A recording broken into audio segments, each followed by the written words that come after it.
Hi guys! Welcome back again to my channel. So for today's video nga, as you can see in the title, ay i-share ko sa inyo yung pinaka talagang maaasahan ko. Mataas yung pwedeng ipaloan at mababa lang ang interest. Ang pinakamaganda, wala ditong pananakot at wala kayo ditong marireceive na kahit na anong threats, posting online, at mapapakiusapan nga yung mga agents. So ito yung mga gamit ko nga up until now. And laging maaasahan kahit na wala pa nga yung sahod. So, ito yung mga talagang same day matatanggap mo at hindi ka nga mapapahiya sa mga bayarin mo. So, kung ang hinahanap mo na utangan online ay yung mahaba ang bayaran, magaan sa bulsa, walang makakaltas at maliit ang interest, ito na yon. Pero syempre, kung bago ko pala dito sa aking YouTube channel, ay huwag mo kalimutang mag-subscribe at pindutin mo na din yung notification bell para lagi kang maging updated sa mga next uploads ko. And meron nga pala ako ditong pa Thanksgiving. Ayan, magpapamigay tayo ng isang phone at basahin nyo na lang yung mechanics dyan sa may Facebook page ko. Pasasalamat sa mga patuloy na sumusuporta sa akin.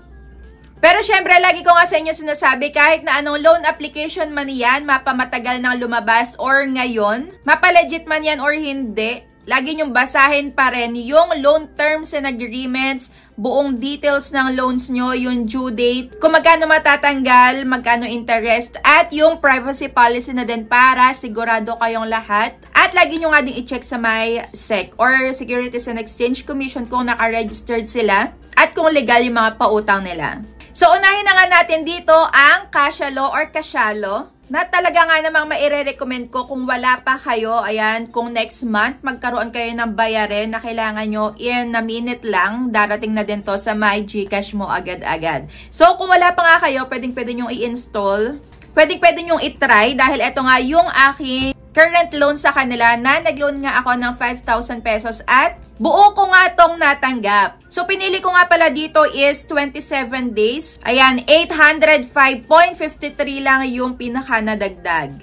And okay na to para sa akin dahil mabilisan nga talaga yung pag-disburse ng loan dito. So, wala na ako ditong pinasang payslip, company ID, at counting nga lang din yung sasagutan. So, meron na nga pala ako nagawa na tutorial or more details about dito sa My Cashalo, kung ano pa yung mga sasagutan para magka-idea nga kayo bago nyo subukan din.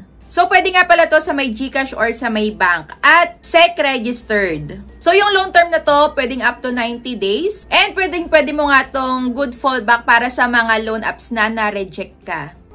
So, pwede to sa mga online sellers, ayan, sa mga riders, part-timers, in case na mangailangan nga ulit. So, pwede kayo dito sa My Cashalo. So, kung na-experience nyo na ding mag-loan dito, is comment down below para mabasa na nga din ng mga magbabalak mag-try. So, ayun, para sa akin, ito yung pinaka-top 5 ko. At yung pinaka-top 1, mamaya sasabihin ko sa inyo. At next na nga ang pang-top 4. Ito na nga ay ang Tala na hanggang ngayon ay napaka-generous dahil meron pa din sila pinapamigay na parang pa-bonus pagka i-share mo yung link mo sa iba. Yung link mo ay makikita mo dyan sa pinaka-application. Pag na-share mo yung link na yan is magkakaroon ka nga ng reward at yung reward na yon is mababawas sa mga existing na loan mo, sa may existing loan mo sa kanila. So, kailangan lang makapagbayad muna yung na-sharean mo ng link bago ka nga magkaroon ng reward. And dito, dati nga si Tala is pang 30 days lang pero ngayon up to 61 days mo na siyang pwedeng bayaran. And pagka mas maaga mo siyang binayaran, mas maliit nga yung madadagdag na interest. For example, up to 61 days yung pinili mo pero in 14 days lang binayaran mo na, sobrang baba lang yung madadagdag dyan na daily interest. Kung magkano lang yun na-accumulate mo na days. So, yun lang. Diba, bongga si Tala. So, ayun, no payslip required, no proof of billing. So, pwede kahit nga non-government ID. So, may nakalagay doon. Pwede ang PhilHealth, pwede ang PhilSys, at marami pang ang iba. In short, hindi kailangan na government ID. Marami kayong pamimilian. So, yung payout nga pala, or kung saan mo matatanggap, pwedeng sa may GCash, CoinsPH, Cebuana. So, dito nga, madali kayong ma-approve kahit na sari-sari store owner ka, online seller, tricycle driver, or student. So, ayan, best option mo to kung first-timer ka. Ayan, low income at walang payslip.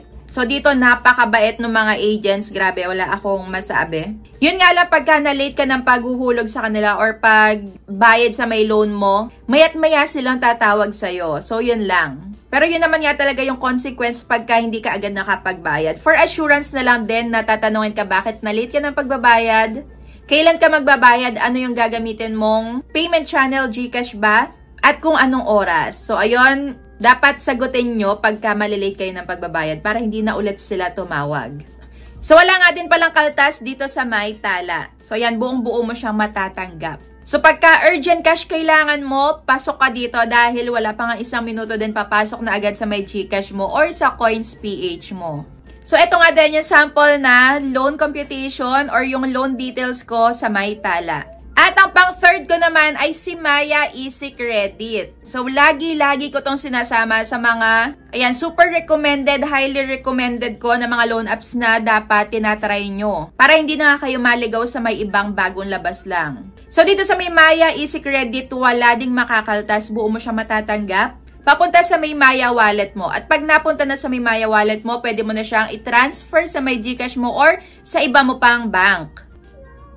So dito naman, good for 1 month lang, 30 days, and pwede mo naman siyang unti-untiin pagka nagkaroon ka kagad ng pera. And pagka nakapagbayad ka, mapupunta at mapupunta yung mga binabayad mo dyan sa may pinaka-credit limit mo. So ayan, revolving credit, and hanggat meron ka dyang limit, pwede mo siyang magamit. Pwede mong unti-untiin. Kahit na 200 lang, kailangan mo 100 lang. So, yung unang loan ko nga pala dito is 7,000 or 9,000. Pero nagawan ko na din yan ng video.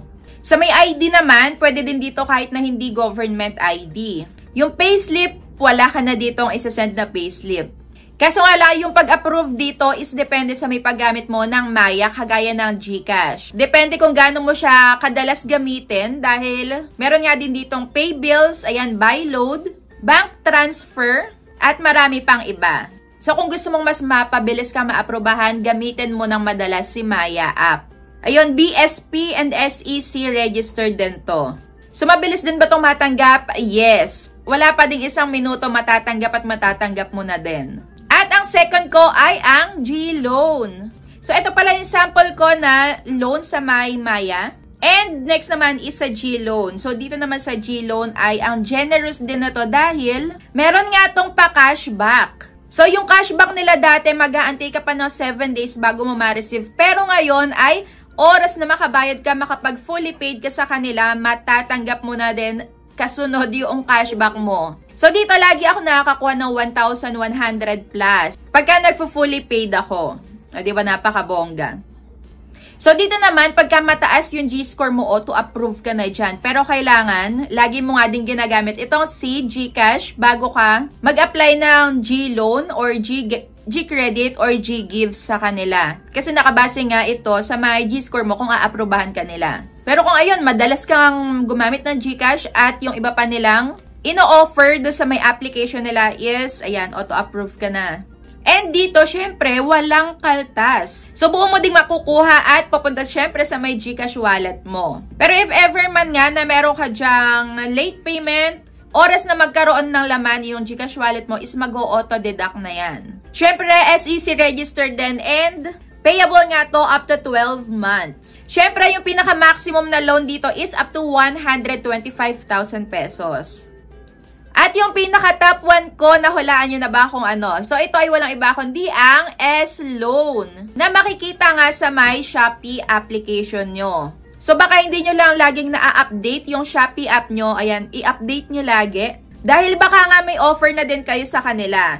So, bago naman kayo magkaroon ng S-Loan, kailangan ma-activate nyo muna yung S-Pay Later nyo. Which is, pwede ka nga mag-loan ng Buy Now, Pay Later at up to 12 months mo ding babayaran. So, yan, pwede kang bumili ng gusto mong bilhin dyan sa may Shopee. And yung gagamitin mo is yung credit limit mo nga na ibibigay nila sa'yo. So, dito naman sa may S-Loan ay cash mo talaga siyang mawi-withdraw papunta sa may GCash mo. Kaya ito yung pinaka-the best ko. At auto-approve ka na din base sa may paggamit mo sa may Shopee. Kailangan Shopee user ka, nag-o-order ka sa kanila, good payer ka sa SPay Later, and ayun, mabibilisan na yung pag-approve nila sa'yo. Syempre, walang payslip na kailangan dito at basta active ka nga sa Shopee, auto-approve ka na. So, yung iloloan mo nga dito is mapapasok sa may Shopee Pay, na makikita mo nga din dyan sa may Shopee app. At pag nasa nasa Shopee Pay na, pwede mo na siya i-transfer papunta sa may GCash mo or sa kahit na anong bank mo. So, ito, best to para sa mga active online buyers at gusto ng matagalan din yung pagbabayad na up to 12 months. Kaso nga lang dito, meron na siyang kaltas. Pero sobrang liit lang naman, nasa 20, 15, ganon. And ito nga yung sample na loan ko sa my S-Loan. O, diba? Gamit na gamit ko yung lahat na yan. So, pwede ka dito makapag-loan ng up to 100,000 pesos. And ngayon, meron na akong 60,000 na credit limit sa kanila. Syempre, BSP and SEC registered din. So, yun yung 5 ko, top 5 ko na talagang maaasahan sa oras na pangangailangan. At pagka wala ka pang sahod in the next month, ayan, meron kang mga bayarin, pwede mo silang magamit. At ayun, kainaman dito, hindi ka mahaharas or wala ka mga pananakot na marireceive. So, yun lang, kung na-try nyo na yung mga to, comment down below na din para mabigyan nyo nga din ng ideas yung mga magtatry. So, yun, thank you for watching at sana matulungan din kayo ng mga loan application na to in the future na mangailangan kayo. So, yun lang, thank you for watching and see you on my next vlog. Bye!